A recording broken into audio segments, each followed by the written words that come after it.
Parents మెచ్చిన university సంకల్ Chand Patel university Gujarat. వేరుశనగ లెక్క చెప్తావేంటి? ఉందండయ్యా, ఆ లెక్క కూడా ఉంది. షుగర్ ఫ్యాక్టరీ మనకు బాకీ ఉన్నది 2,03,00,000 రూపాయలండి. ఇకపోతే అయ్యా చప్పిడి గంజి, పైగా చక్కెర గురించి గుర్తు చేసి బాధపడతావేంటి? అవ్వా, నేనెక్కడ గుర్తు చేశానండి? తమరే కదా షుగర్ లెక్కలు చెప్పమన్నారు. ఇప్పుడు వెళ్ళమని చెప్తున్నాను, వెళ్ళు. పుస్తకాలు ఇక్కడే ఉంచమంటారు, తీసుకెళ్ళమంటారా? తీసుకెళ్తావో మోసుకెళ్తావో వెళ్ళమని చెప్తుంటే. ఈ మధ్యన అయ్యగారి కొంచెం బీపీ కూడా పెరిగినట్టుంది. ఏంట్రా చిన్నయ్య? ఏంటి గంజి తాగకుండా తప్పించుకుందాం అనుకుంటున్నారా? ఎలా తాగమంటావురా? ఉప్పు లేదు, చక్కెర లేదు. చక్కెర? మన బాడీలో ఉన్నదే చక్కెర ఫ్యాక్టరీ కదా. ఇప్పటికే 3 గ్లాసులు తాగాను రా. ఇంకొక గ్లాస్ తాగారనుకోండి, ముందు గంజండి, తర్వాత లడ్డండి. తాగితే ఇస్తావా?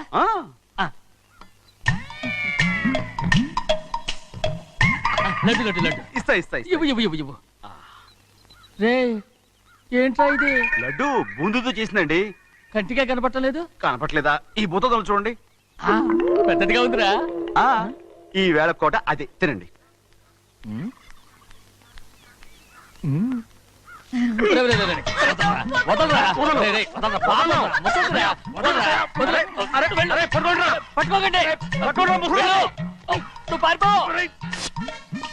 వాళ్ళు వదిలేరు.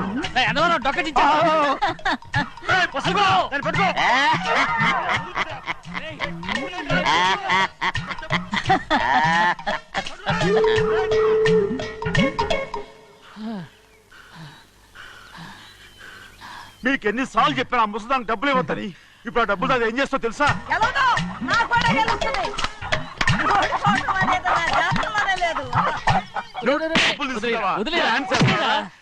వదలండి, అసలు మీ మూలంగానే వీళ్ళంతా సోంబేలో తయారవుతున్నారు. నెలలో 10 రోజులైనా దాన్ని సంతోషంగా ఉండనీరా. మిగతా రోజులు ఎలాగో ఏడుస్తూనే ఉంటుంది. అది దాని కర్మ, అలాంటి కొడుకును కన్నందుకు. దానికోసం మీరు కట్ల డబ్బులు ఇస్తారా? మీరు చేసే పని నాకేం నచ్చలేదు. నా లక్ష్మికి నచ్చుతుందిరా. అమ్మగారి పేరు చెప్పి నా నోరు మూయించండి.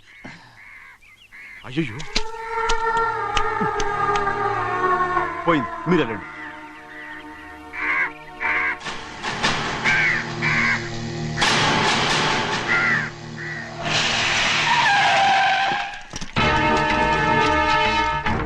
రండి. ఈ ఏరియాలో ఒక్క కాకి కూడా ఉండాలని వీలేదు. మొత్తం అన్ని కాల్చండి. ఇదిగో చిన్న కాకులను దంపమన్నా బాగానే ఉంది. ఏ రంగు కాకులను చెప్పకుండా వెళ్ళిపోతున్నావు ఏంటి? కాకుల్లో రంగులా? నువ్వు ఈ జన్మకి పర్మనెంట్ కావు. కాకుల రంగులో ఉన్నాడని నన్ను కూడా కాల్చేసారు రోయ్.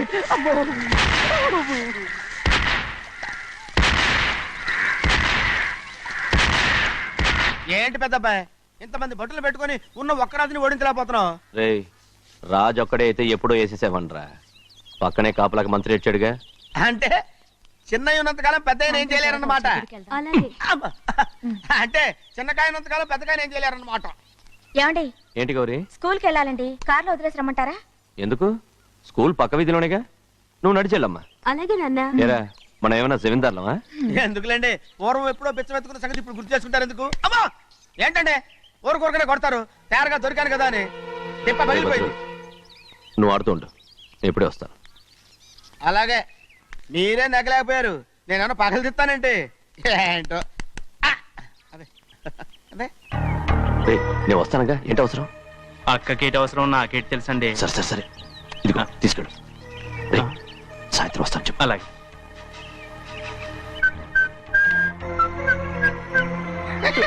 ఏంట్రా? ఏం లేదండి, ఊరికే నమస్కారం చేసి వెళ్దామని వచ్చాను. నువ్వు తప్ప ఇంకెవరు ఇలా నమస్కారం పెట్టరా? ఏంటి, ఏమైనా చూసావా? ఏమీ చూడలేదనుకోండి. మరి ఇందాక మీరు ఆట ఆడినప్పుడు కాలు దొక్కారు కదండి, ఒకటే నొప్పి నొప్పి పుడుతుందేమో అనుకున్నాను కానీ అసలు నొప్పి ఇప్పుడు ఉండదు. ఏమండే, మీ తమ్ముడు గారు ఫటామని కొట్టేసరికి తల గిరగిర తిరుగుద్దేమో అనుకున్నాను, తిరగలేదండి.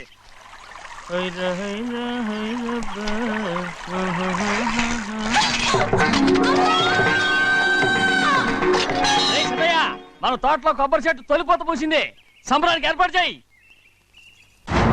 మిమ్మల్ని చూడాలని వచ్చారండి. నన్నెవరూ చూడాల్సిన అవసరం లేదు. చెన్నయ్య, బయటకు వెళ్ళాలి బండిది. అయ్యా ఒక్క నిమిషం, అలాగని చెప్పమన్నారు. ఏమిటని అడుగుతున్నారు? ఆ చూపుకి అదేనండి అర్థం. మీ మనవరాలు పెద్ద మనిషి అయింది నాన్న. మన తోటలో కొబ్బరి చెట్టు పొత్తుకొస్తేనే సంతోషించారు. తమ కుటుంబంలో మొదటి వారసురాలు వయసుకొచ్చింది. ఆ విషయం చెప్పేద్దామని వచ్చారు. ఇది నా సొంత తోట, సంతోషపడ్డాను. అది నా సొంత కాదు, దాని కన్నోడు సంతోషపడితే చాలు. మీరొచ్చి దీవిస్తే చాలు, నేను సంతోషపడతాను. ఎవరిని రమ్మంటావు? నన్న? అది ఆ ఇంటికి. అంతకన్నా చచ్చిపోమని చెప్పు. నాన్న, అంత పెద్ద తప్పు మేమేం చేసాం నాన్న? ఎప్పుడో చిన్న వయసులో నోరు జారి మాట్లాడినందుకు జీవితాంతం వెలివేస్తారా? జరిగింది మీరు మర్చిపోయి ఎలా మర్చిపోమంటావు ఆ నీచమైన మాటల్ని? నా గుండెలు మండిపోతున్నాయి. అవేమన్నా మామూలు మంటలా, నీళ్లు పోస్తే ఆరిపోవటానికి? నేను ఈ మట్టిలో కలిసిపోయినా కూడా ఆ మంటలు చల్లారవు. ఎప్పుడో నా ఆస్తిలో సగం వాటా నీకు ఇచ్చేశాను. దాంతో నీ కూతురు చేసుకోవాల్సిన ముచ్చట్లు చేసుకుని సంతోషపడు. నేనేం చేసినా మీ ఆశీర్వాదం లేకుండా దాని ముచ్చట ఎలా తీరుతుంది నాన్న? దానికి అక్కడికి వచ్చి ఆశీర్వదించాల్సిన అవసరం లేదు. ఎక్కడుంది? నీ కూతురు బాగానే ఉంటుంది. నాన్న, నా కూతురు మొట్టమొదట కట్టే చీర నా పుట్టింటిదై ఉండాలి. ఆడపిల్ల అంటూ తీరకుండా గడప దాటకూడదంటారు.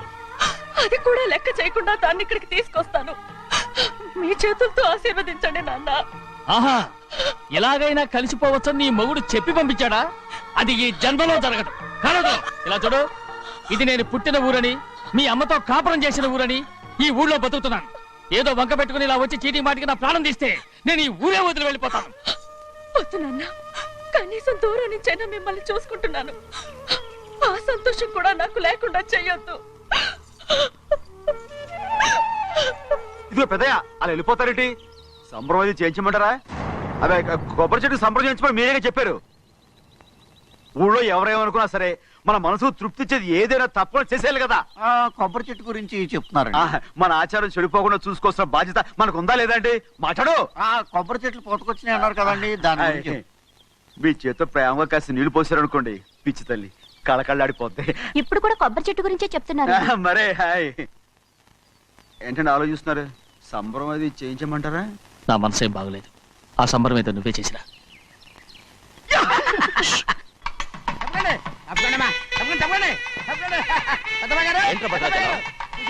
మీ మామగారి దగ్గర నుంచి పెద్ద ఎత్తున సార్ వస్తుందండి. ఏంటండి? సభాష్. ఎన్నాళ్ళుగా నీ కంటుదా కల ఈ రోజు నిజమవుతుంది. అయ్యో ఎంత సంతోషమో. వదినా, ఇన్నాళ్ళుగా తెగిపోయిన సంబంధం ఇవాళ సార పేరుతో కలవబోతోంది.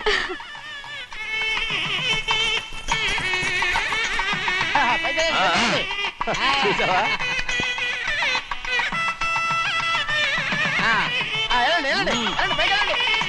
వాళ్ళ కొద్ది సార్లు తెస్తున్నారు.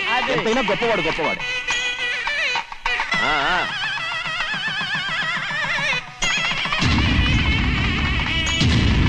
ఆగరా, ఇంకో అడుగు ముందుకేసావంటే నరికి పారేస్తాను. కూలి పని చేసుకుని బతికే పాలేరుగాడివి. నీ చేత సార చీరలు తీసుకోవడానికి నా కూతురు ఏమన్నా దిక్కుమాలిందనుకున్నావా? పుట్టింటి సారి కావాలని గౌరమ్మ గారు అడిగారు, అందుకని పడివాడి చేతికిచ్చి పంపిస్తాడు నీ యజమాని. ఇన్నాళ్ళుగా మా రెండు కుటుంబాలు విడిపోవడానికి కారణం నువ్వేరా? ఆయన పంపిస్తే మాత్రం సిగ్గు తెరం లేకుండా నువ్వెలా వచ్చావు? పని వాళ్ళకి సిగ్గు ఎక్కడ ఉంటుందండి? పని వాళ్ళని చూసాడా పెద్దనా? నెత్తికెక్కించుకున్నారు, వాళ్ళు ఇష్టం వచ్చినట్టు ప్రవర్తిస్తున్నారు. భద్రాచలం ఏంటి ఒక తన్ను భద్రాచలంలో పడతావు. కాకరం, నువ్వేంట్రా మధ్యలో ఈ ఇంటి యజమానిలో మాట్లాడుతావు? ఏంటి అనుకుంటే ఇంటి యజమాని కాలేదా? నౌకర్ వదలతో ఏంట్రా మాటలు? అవును. ఆ దరిద్రాన్ని తీసుకెళ్ళ మనం. మొత్తం తీసుకెళ్ళండి. వెళ్ళి నీ యజమానితో చెప్పు, సారంటే బిచ్చం కాదు నౌకర్లతో పంపించడానికి. ఆయన పంపినా పంపకపోయినా, వచ్చినా రాకపోయినా ఆయన కూతురికి ఏ లోటు రాదు, మనవరాలకి ఏ లోటు రాదు. వాళ్ళిద్దరినీ ఆయన కంటే బాగా చూసుకుంటానని చెప్పు. వెళ్ళరా. రే ఆగరా, ఇంకో మాట కూడా వెళ్ళి చెప్పు. నౌకర్ గాడితో పంపిన సారే నా కాలిగోటితో సమానమని.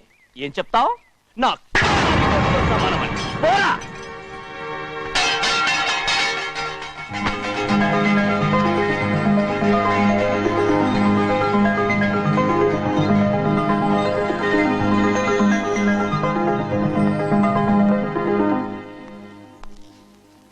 నువ్వు నౌకర్ వట్రా? నేను నిన్నలా పెంచానా? అందరి ముందు ఆ కుక్క నిన్నలా పిలుస్తుంటే విని ఊరికే వచ్చేసావా? వాడు అన్నదాంట్లో తప్పే ఉందండి. మీరు సొంత కొడుకులా చూసుకున్నా నేను నౌకర్నే కదా. నరికేస్తాను. ఇంకోసారి ఎవడన్నా నిన్ను నౌకరనంటే చంపేస్తాను. ఇప్పుడు ఏమైంది అలా కోపడుతున్నారు? నిన్నెవడరా వాళ్ళ ఇంటికి సారి పట్టుకెళ్ళమని చెప్పింది? ఏ నాకు ఆ హక్కు లేదేంటి? ఈ ఇంట్లో నీకు అన్ని హక్కులు ఉన్నాయి, కానీ ఆ ఇంటికి నువ్వు ఎందుకు వెళ్ళావని అడుగుతున్నాను. మీరేగా సంబరం చేయమని చెప్పింది. రేయ్, ఈ నాటకాలన్నీ నా దగ్గర ఆడద్దు. నేను అన్నదే పూతకొచ్చిన కొబ్బరి చెట్టు గురించి. నేను మీ మనవరాల గురించేమో అనుకున్నాను. ఊరికే దబాయించుకో. నువ్వు చేసింది తప్పే. నేను చేసింది రైటే.